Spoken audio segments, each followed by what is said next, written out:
Today we're going to be putting a stainless steel gauge in a 2010 F-150. Start by taking the bolts off of the shroud that contains the cluster in the vehicle so we can pull it out and put in our custom gauge face. Shroud should just pop out and exposing the cluster, and then there should be a couple more bolts fastening the cluster inside of the vehicle.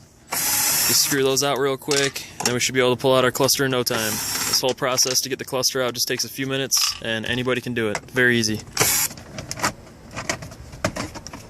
Ready? After the cluster comes out, there's a plug in the back. You just unplug it, and there you have it. The cluster's out of the vehicle, and it's ready for us to put our custom US Speedo stainless face on. The lens cover should pop off the cluster very easily. Exposing the gauge face, now we can pop off the stock needles and swap out the face for our stainless Aqua edition.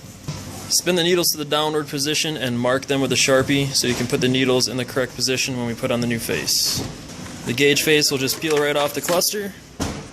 Peel off the backing on the back of the Aqua gauge face, exposing the adhesive so it can stick firmly to the cluster and stay in place. And it goes right over the trip button and onto the cluster. Look at the gauge face that you pulled off and marked the needles on, and then pop on the new needles. They slip right over the little covers in the motors.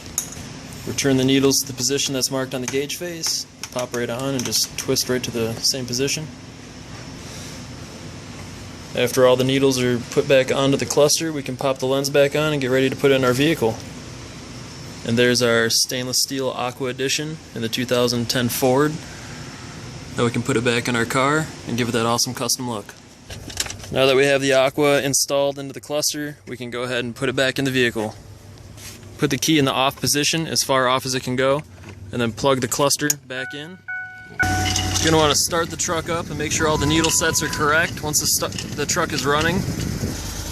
Everything looks good on this one, so now we can go ahead and fasten the bolts back into the cluster, fastening it to the vehicle.